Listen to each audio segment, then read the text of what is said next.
I love how you do that right when I'm talking. I heard you say that. How did you say that? I found a new way to braid and I want to try it on somebody. Not me. I need somebody with long hair. I know. You don't have that long.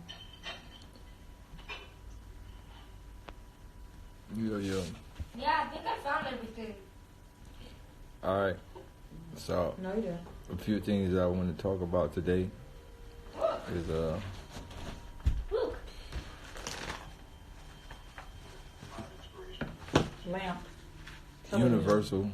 Curtains. No. Toasters and tools. I don't even know which one I'm doing when I do it. Hey, can you unplug that for me? Can you unplug that for me, Zay? I think I have everything.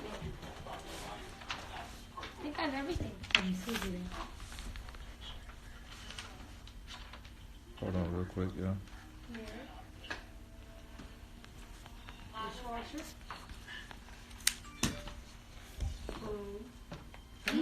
These are words, not this one. What was it? That is right here, Deb. And rug is over here somewhere. Right here.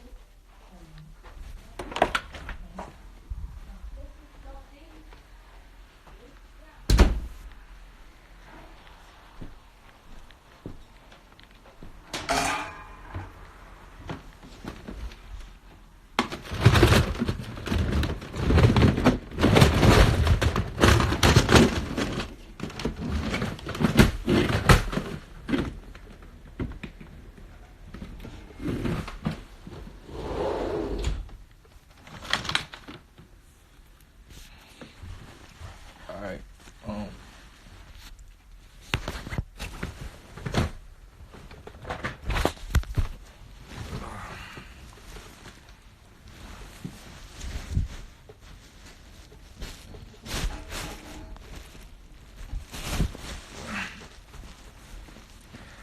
Alright, so sorry about that. Alright. So one thing I've learned about life is everybody's life and everybody's destiny and who they gonna be and what's gonna happen inside their destiny is pre-written. What's good, my guy GK Super? Hey yo, my man GK Super pulled up on me yesterday. We chopped it up outside the house for a couple of hours. Shouts out to my man. If y'all can, go follow him. A very, very solid individual with a like mind. And also have the ability to lead and direct the people just as well as I do. So make sure y'all go follow my guy, Real GK Super. Very talented MC. Very talented MC from every perspective musically. A very loyal person. Been through a lot of things that I've been through. So make sure y'all go follow him. The Real GK Super. A lot of people tell me this, and a lot of people ask, yo, Daylyt, how could I link with you? I just tell y'all, if y'all on the right path and how y'all moving in life, the universe will maneuver you to put you in a position to where we can chill. It happens every time. I don't deny people. I just be quiet and let the universe maneuver it. So yesterday I had damn near a couple of hour conversation in front of my house with somebody I don't know. And the energy was as if we been knew each other and already knew each other. And it's because we pushing the same agenda. But going back to what I was saying, shouts out to him and his wife. I like their couple. They have a very strong energy together, and I can tell they balance each other mentally and physically. That shit is amazing. And I think to all that's important. You will always be off balance if you don't have an equal counterpart, or an equal counterpart that understands how you feel and what you're pushing for. So if you don't have an equal counterpart, everything about your entire life going to be a seesaw. All right. I'm going back into what I was saying about like everything's pre-written. The more and more, the problem is people think life is sporadic because they do things based on like whatever happens. But they fail to realize, like, memory is extremely important, because when you remember certain things, like, certain scenarios will resonate. And I think a lot of people, like, this is why drugs is incorporated into life.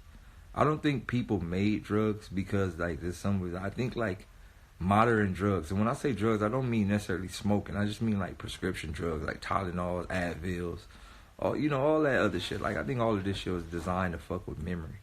But the more you could remember, the more you start to realize, oh shit, this has been happening. So I want to tell y'all a few stories that happened to me where I was like, this shit is wild. Alright, so growing up, I was the biggest Bone Thugs and Harmony fan, and one of my favorite artists in the world was Bizzy Bone. He was my favorite artist in the world. Remind you, I was young, so I didn't really know. But come to find out, Bizzy Bone, my entire life, this is before I even knew him, Bizzy Bone was always near me my whole life. Shouts out to Flesh, shouts out to Johnny Cat, shouts out to Big B, shouts out to B-Dog, shouts out to all the people. Like, Bone Thugs and Harmony was around me my entire life, and I didn't even know. My big brother and all my older cousins and all that shit has always be in the mix with Bone Thugs, and is still on tour with Bone Thugs right now. I never even knew this because I was so young. I was outside, I was maneuvering. But my favorite rapper was Bizzy Bone, and just so happens he was around me my entire life. And then, this is the craziest part about it. When I first met Bizzy Bone in person, he walked up to me and was like, yo, what's up, Daylyt? And I was like, what's up? He was like, how's your mom? How's Mama Pat? And how's son? I'm like, how the fuck this nigga know my mama? Come to find out, he been around me. Hey, chill. Come to find out, he been around me my whole time, right? Like, my whole life, he been directly in my presence, and I had no idea. So it's crazy how, like, and right now, to this day, me and Bizzy Bone is some of the closest, like, that's like one of my dogs, bro. Like, one of my dogs, I could call Bizzy, or whenever I see Bizzy, it's the longest hug in the world. And, like, he shares a different energy, like what he pushed for, and now I understand him as a person. I understand him a lot more. He got a whole different energy. So it's crazy how the universe has always kept me close to him, even when I didn't know him. And now that I know him, it still keeps me close to him. It's wild. Like, so I feel like me and him supposed to do something in life. Like growing up listening to Change the World, growing up listening to all these songs that they were trying to put out. Like, I feel like the universe was telling me I'm supposed to do something with Bizzy Bone. Right? Like, I'm supposed to do something with him, or he was put here to help inspire me on the mission that I'm on. And the more and more I start to understand that, and the more it start to reveal itself to me, I'm like, yo, like, the universe have people in your life, outside your life, by your life, right by, like, it's like an algorithm set for you. So I'm going to tell you another story that's this is one of the another wildest things I'm going to tell you. One thing with me is I have an extreme memory, man. Like, I have extreme memory. Like, as far as the things that I can remember in my life, I can remember things vividly. Like, I'm talking about vividly. Like, right now, I can play my entire life backwards through my mind. Like, from today all the way back to when I was a baby, I can play it, like, in my mind, like a videotape.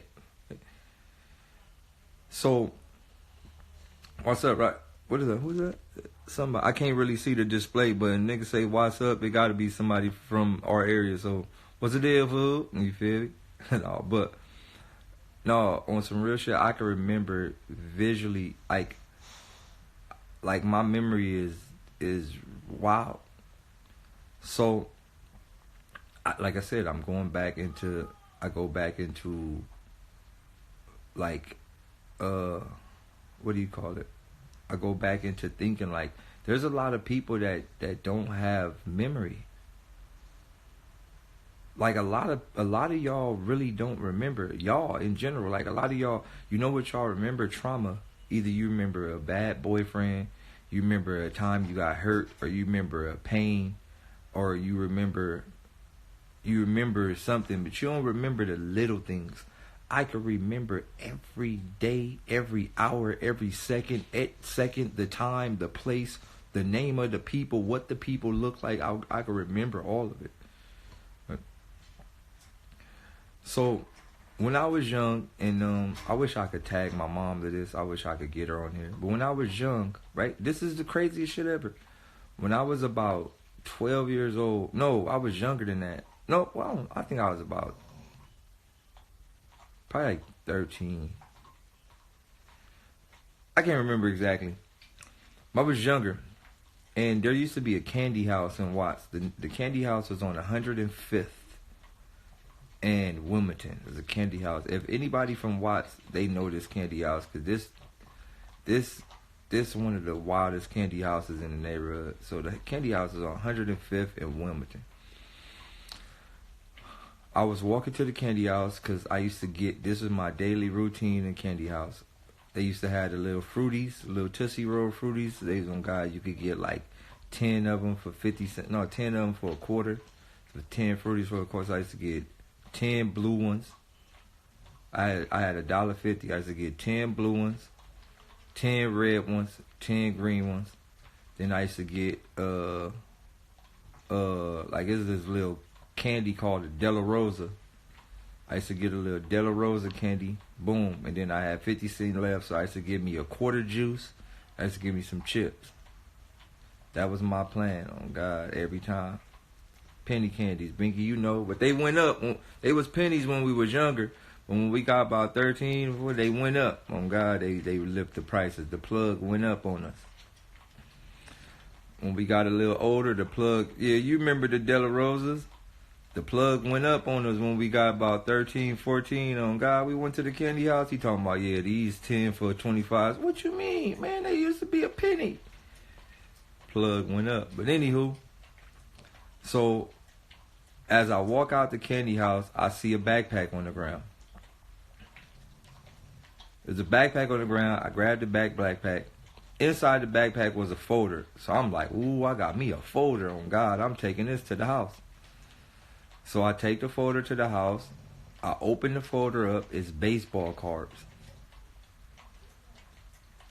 Somebody was a fan of a specific baseball player. I don't know who the person was, but there was baseball cards. There was a folder. Like to this day, I got a folder full of maybe $1 million baseball cards. Like they're like prestige baseball cards, bro.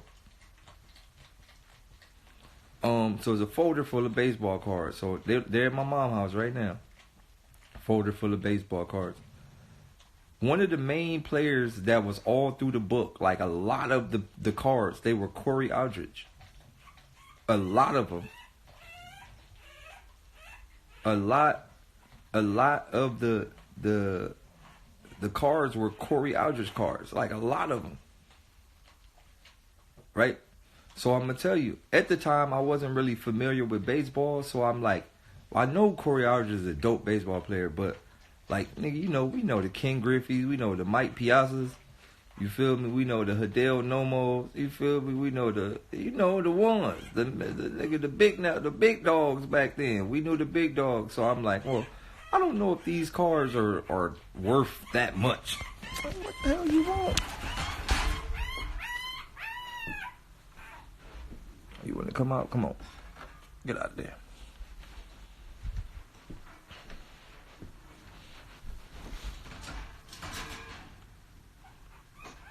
You better not pee on my floor. I know you was like, God damn it, you. It's alright. I got no vacuum. But yeah, like I was saying, so at that moment,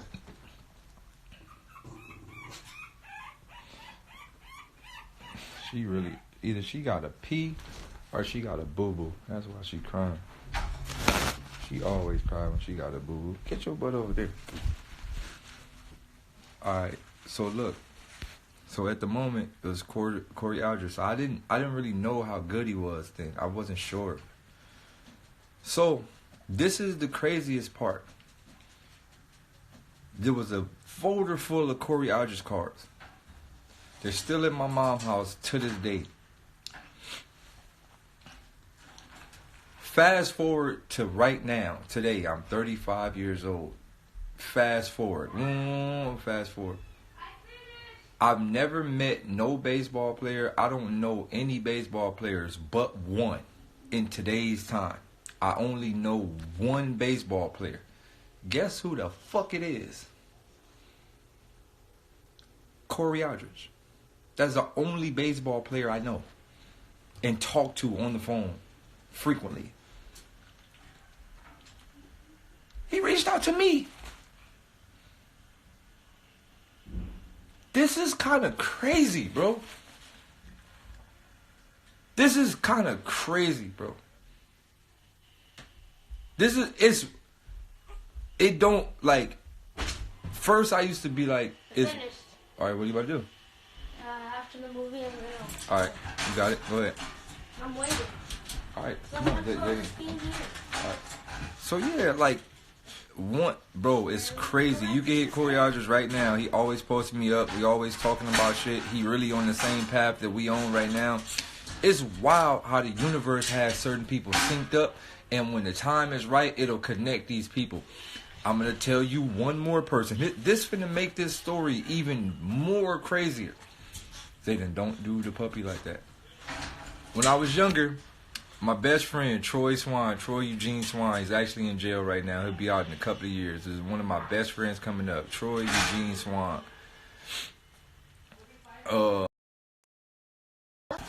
When we was younger, Troy and them went to another school than us. They left L.A. Jordan and went to a private school. In the midst of that private school, one of their head coaches was like a Lakers coach or some shit like that. Shouts out to Coach Buck. It's like in the mix with the NBA. So just so happened, Troy ends up becoming a ball boy and pretty much got us all a plug on going to the Clippers games and being part of the Clippers. So this is back when the Clippers was lit. So I was always a big fan of Corey Maggette. Always. Like, I've met Corey so many times. He don't even know this. I've met Corey so many times. Like, as a youngster, I've met Corey so many times. Like I'm talking about practice with him, passing the ball, Gatorades, all type of shit. I've met Corey. Right? When I got older, today's time, me and Corey Maggette has become some of the coolest people ever, bro.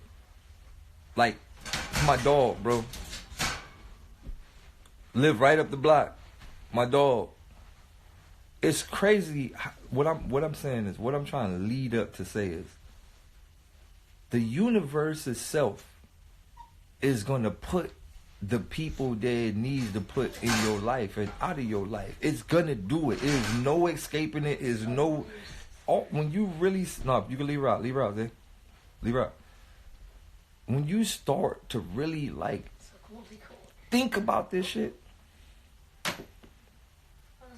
everybody in your life was there for a reason.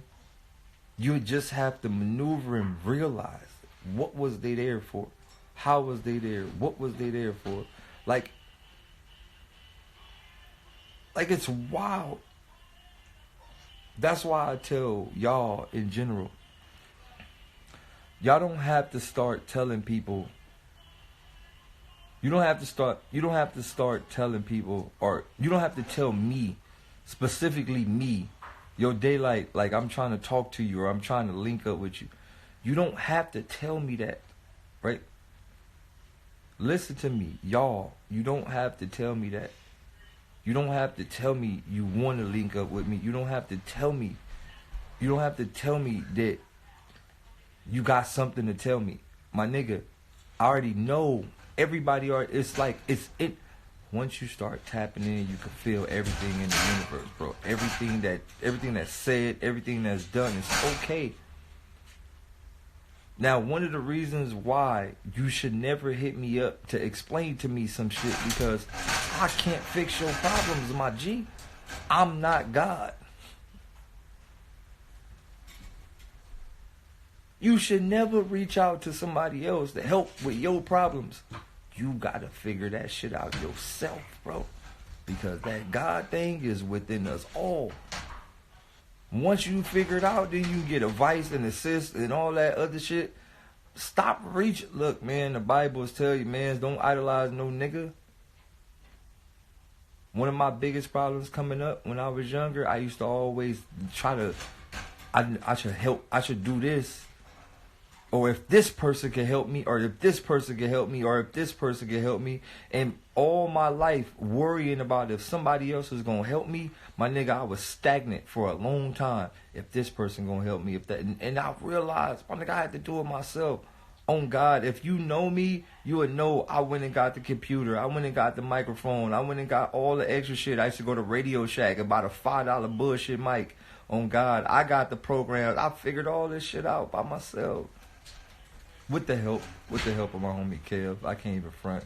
Kev did it first, and then after Kev did it, I figured it out. Bro, I figured it all out. I did it when you came to my house. This is for everybody who know me coming up. You come in my room, on God, I had the computer, I had the microphone, I had all the programs, I had motherfucking I had the printer. I went and bought the printer, the inkjet printer, to print my own CDs. On God, I did it all. My nigga, I realized nobody gonna help you. Nobody gonna help you. Nobody gonna help you get out of your problems. You gotta figure out how to get out of your cocoon yourself. Look, and I feel like that's a part of life. Like, right, we are no different from moths. We're no different from butterflies. We're no different from butterflies. You start off as a sperm cell, which is technically a worm, my nigga. You start off as a worm. You go inside somebody. After you go inside somebody, you go through fucking metamorphosis into an actual baby. My nigga, after that baby, you come out of the belly and then start over again as a baby into an adult.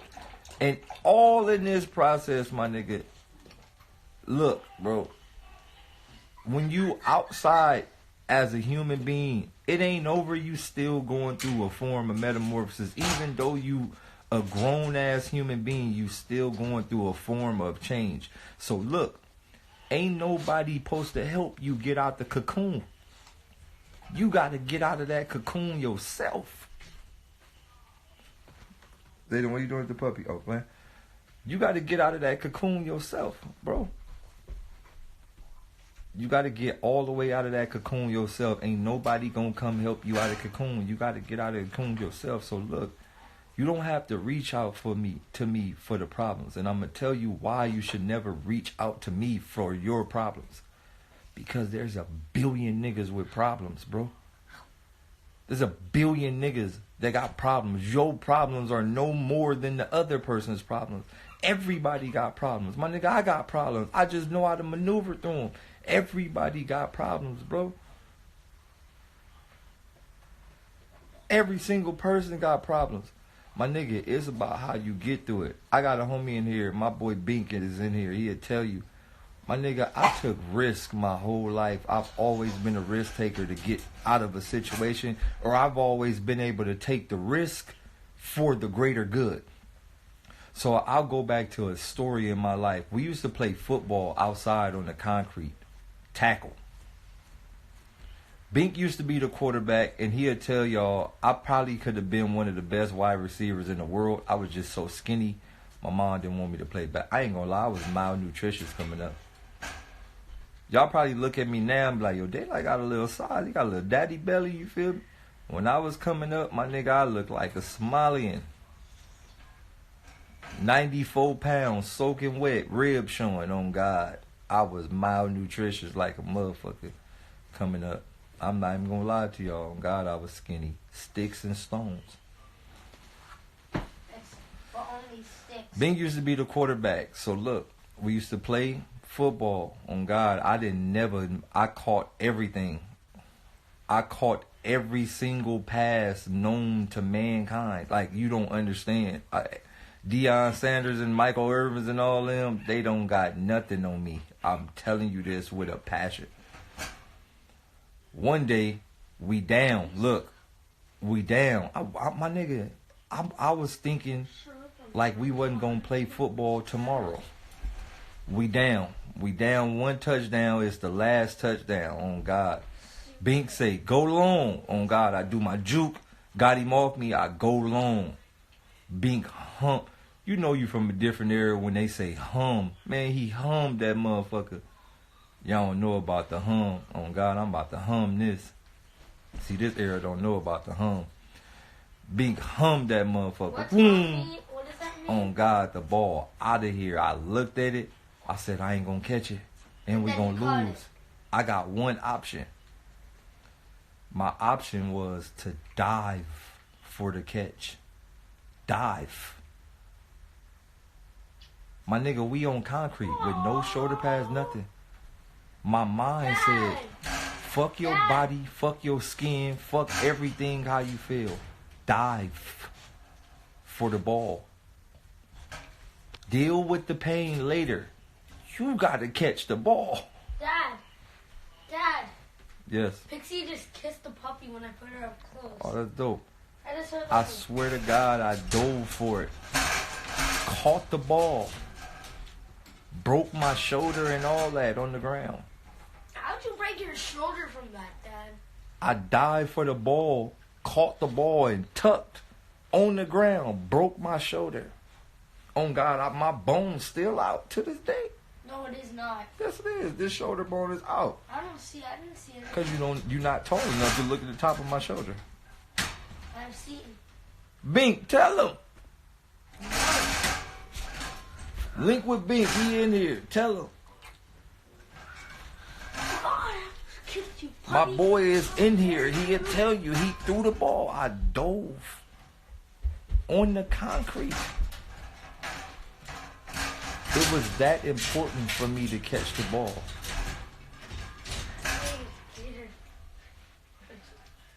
It was that important. On God, I'm going to tell you, it was slow. Now that I think about it, it was slow-mo. They didn't stop. It was a slow-mo. I looked back at the homies. All the homies was like, we about to lose this game. Keefe and everybody was like, we about to lose. If Daylyt don't catch this, we about to lose. Midnight in the back. All the homies there. It played in slow-mo. I was like, I got to die for the ball. Even if it means dying. I really told myself I could die. Like, I'm about to dive for a football on I did it. Why weren't you on the grass? I have no idea why we didn't play on the grass. I think it felt better to play on the concrete because it was more like it was harder. It was harder. I dove for it. I did it. Caught the ball. Scored the touchdown, broke my shoulder, got up, hurt. I don't even remember crying. I just was like, I think my shit broke. Everybody like, damn, nigga, shoulder popping out. Damn, nigga, I walked home. On God, game over, we won. I walked home, shoulder was fucked up. At that moment, I realized, like it's on you. Even if you gotta hurt yourself for the greater good, on God, some of y'all niggas is hurt yourself because y'all weirdos. On God, I'm gonna split my wrist ass nigga. You niggas weak. Sometimes you got to be willing to make that sacrifice for the greater good. All right. Sometimes you got to be willing to make that sacrifice for the greater good. And that's kind of where I be at right now. Like, my nigga, I give up my life for people. For people I don't even know. I give up my life for people that won't give up their life for me because I understand, like, seeing other people smile is worth more. Like, seeing other people happy is a happiness for myself. I've always been like that. Since I was a kid, seeing other people happy is a happiness for me. I feel it. It feels good. It feels way better. It feels way better. Like, man, I'm like, even when I was younger, I'm going to tell y'all another thing when I was younger. So in my neighborhood, we had two sides. On God, we had the Mexican side, we had the black side. I lived directly in the middle. Right? Everybody knew each other, but, you know, all my black, on God, I walk out my door, I make a left, all the black homies that way. On God, Bink, Keefe, Andre, Monique, Shamel, Jasmine, everybody that way. I make a left, all my Mexican homies the other way. Gabriel, Junior, Bado, Sergio. On God, I used to maneuver back and forth. Right? I used to maneuver. So if I make a left, okay, I know they playing baseball. On God, they gonna have the tacos or frijoles and all that. On God, I'm going that way today. I used to come outside my house, make a left or make a right. Whoever outside, on God, walk to the left. What y'all doing? We from the Sandlot era. Y'all don't really know. These kids today, y'all don't know about the Sandlot. God, we from the Sandlot era. We from the Mighty Ducks era. We from the outside era. So make a left, on God, they playing big baseball. Junior and all. Junior, Sergio, Bado, Junior, Gabriel, Sergio, Bado, on God. We playing baseball. They playing, man, baseball was it. Look, you use the street poles as the bases. Look, that street pole, that's first base. The first street, because it's like it's a pothole in the middle of the quarter sack. So the pothole is the home plate. The first pole on the left is first base. The little crack right there in the middle of the street, that's second base. The third pole is on the other side, then come back home.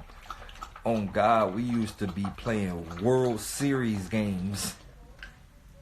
World Series. Oh God. Stealing base and all. I'm out of here. Then if I wanted to play basketball, or football, on God, I come out the house, I make a right. I'm going down there with Bink, Dre, on God, Keefy them, on God, especially when Pernell and them moved in there, Poochie and all them. Oh yeah, basketball games went up. Jimmy's and everybody, man, they pull the court out. Oh God, they pull the court out, man. We had big basketball games, full courts, all type of shit. So I noticed I've always been like this with life. Like, okay, boom, boom, boom. Like, it always gave me options. Okay, I'm going to fuck with them, whatever. The best part about it is that I've always wanted to see people happy. And even to this day, right, every Sunday, even to this day, I don't even have, like, I'll tell y'all one of my problems. Because I know y'all be, like, trying to figure out, like, is this nigga Daylyt even human? Like, I'm going to tell y'all one of my problems. One of my biggest problems, I don't really know what happiness is. There's numerous times where I try to live worldly, if you shall say. In the midst of something amazing, I still be like, maybe it's because I'm so, like, I don't really know how to buy clothes. I don't know how to buy jewelry. I don't play video games. I play a game for like a second or two and be like, I'm over this. I don't know what worldly happiness is. So like it's hard. Like when I'm on stage, people be cheering, you're the best. When I do battles and shit, yo, Daylyt, you're the fucking lyrical god. I just be like, yeah. Yes, or whatever.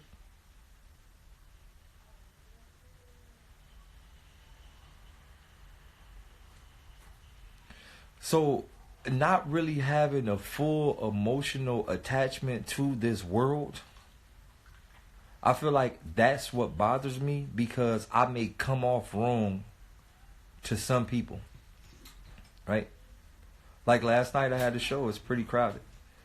And after the battle, like a fan walks up to me, random dude walks up to me like, yo, Daylyt, man, you fucking amazing, yada yada yada, like, and he like, yeah, bro, like, can I take a picture? I'm like, yeah, take a picture. He was just looking at me. He was like, why the fuck you so calm? Like, you just had an amazing show. And I'm like, I don't know. I guess, like. He like, bro, you don't understand, like, the way you put words together and shit is, like, godly and yada, yada, yada. And I'm just like, well, I think for me, you know how people say a person is talented? For me, I don't consider myself a talented individual.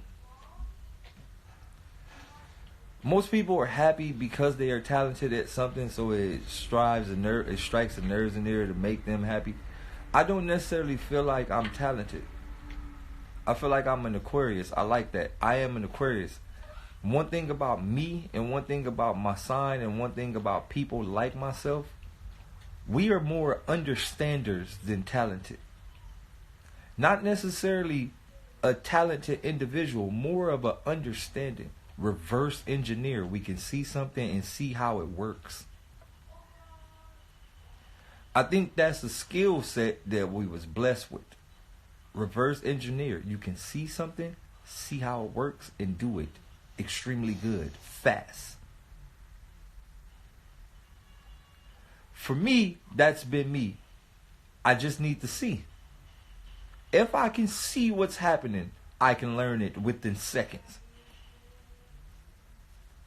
I just need to see. Show me how it works. Open the cage. Show me the mechanical parts of how this works, and I'll be able to do it, and I'll be able to maneuver it in a way that's not possible.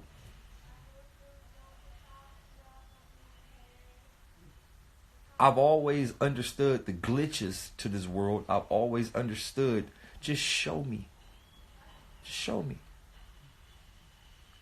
I'll figure it out. Just show me. I just need to see the blueprint and I'll literally maneuver this shit to extreme. So one thing about myself,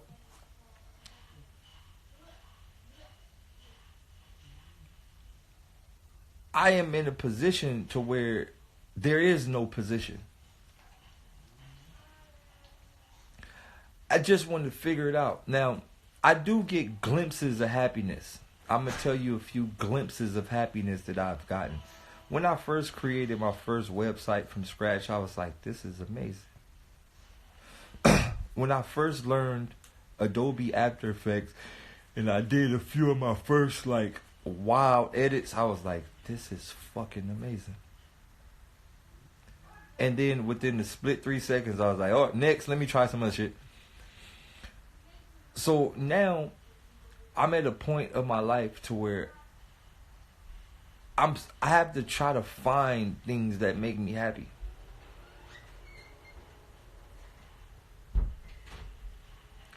I try to find things that make me happy because I don't even know what happiness is. But this is the crazy part about it. I don't even know what sadness is neither. It's almost like I no longer even live in the emotional scale of life. And for that reason, I feel like I'm going into a Dr. Manhattan way of thinking. Oh God, you ever look at Dr. Manhattan? He be like, well, sadness is even an ability of possibility that would not equate. Oh God, Dr. Manhattan no longer live in the realm of human, even emotionally That's the mind state I'm going into, like a Dr. Manhattan type of mind state where I'm just like purpose, time, finish.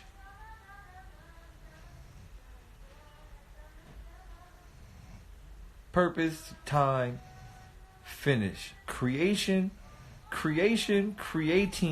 purpose, time, finish your creation. Like that's it. Purpose, time, finish your creation. That's kind of where I go, bro.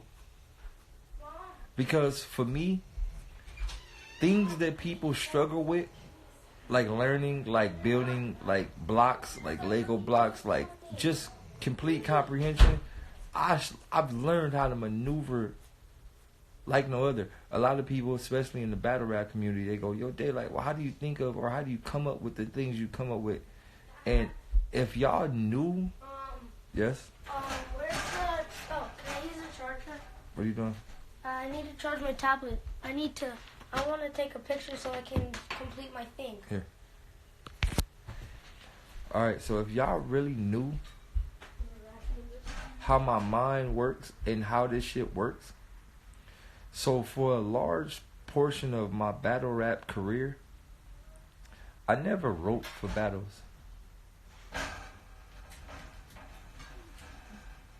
A large portion of my career, I never wrote for battles. Ever. The craziest part about it would be showing up to the event. I'm going to tell you because I'm a challenger and I like to challenge myself and I like to put myself to mental challenges that's beyond human thinking. So I show up to the battle with no material, zero. I wouldn't start thinking of my rounds until I am on the stage. Now, I'm going to tell you a valuable thing about playing sports, adrenaline. Adrenaline, you have the ability to create a slow-mo time portal. You always have the ability to create a slow-mo time portal while doing adrenaline. When you get pushed to a panic state, you can slow down time. How do I know this? I play basketball. In basketball, there comes times where you feel like you moving way faster than everybody. You know them games where you go for 40 and 50 and 60 and shit like that? Those games, you feel like you moving 100 times faster than everybody else. Adrenaline. So there was times where I've stood on stage, whether it was one round I got out or not. I really didn't care about battle rap to that perspective because none of these niggas even impressed me, not a bit. I stood on stage and test myself, and I tried to make myself better mentally in so many aspects. I never really cared about who I was battling, as y'all see, because the material was so dense, it was so fucking surface level, so it could never impress me. It never impressed me at all. I used to be on stage completely bored. So I would test myself. Show up to the battle with absolutely no material. And when they say Daylyt is on you, at that moment I would literally slow down time. And I would sit there and I would write either a first round, second round, or third round. I only had one round that I can write. I never was mentally strong enough to do a full 3. But I would sit there, and from when he said Daylyt is on you until when I said, yo, in that little 3 seconds, I had the opportunity to write full fucking 3-minute rounds. It's the same thing, the same technique freestylers do when they rebuttal, right? Or sometimes freestylers will think about the rebuttal like as the bar is happening. It's the same thing. So in that point of time, right, I'll create a whole 3-minute, at least 2 minutes and 90 seconds. 2 minutes and 30-second bar verse at that moment. These are the type of mental exercises I used to do to push myself to no return. Now, there's been a few times where I tried to do that and my mind didn't turn on. I got my ass kicked. It happens a few times. But it was more of a challenge for me, and I love challenging myself. I've always loved challenging myself, and I still to this day love challenging myself mentally and physically. Like, I still play ball on a daily basis, but I still study on a daily basis. And a lot of y'all think I don't study. Well, I don't necessarily study, right? When most people study, they read books or they go through the internet or they go down that. Me, I literally just meditate. Like, I'll literally sit somewhere quiet and my mind will come up with every answer I ever desired. And the more and more you study from that perspective, I'm going to tell you, like, even when studying, you still got to read shit in English. And English has so many booby traps. And it's not designed for the general consumers to fully understand the language. So, sometimes you just got to let go of the English language and go within. You got to learn, like, mentally. You got to go deep in your mind mentally. A lot of your genetic codes will start unlocking. A lot of your codes will start unlocking. I think once the codes start unlocking inside your mind, then the world start maneuvering around you. Even when people start, like, once you start unlocking codes and start really, really putting things into perspective, people will try to book you. Like, you'll see people try to book you, and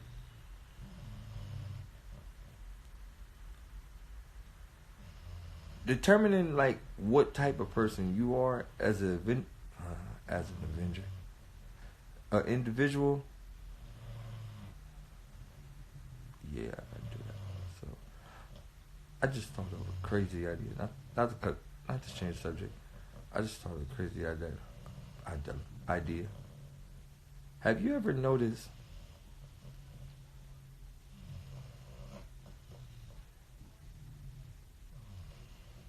how many people go to the library daily?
what's wild? You niggas would really sit here and just watch somebody not say nothing? That ain't weird to y'all?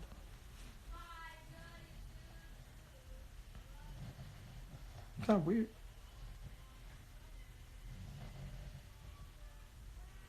It's kind of spooky that nigga would just sit here and watch a nigga. Like, if I was really going to sleep, I was really, like, dying or some shit, y'all really, like, I could have been dying.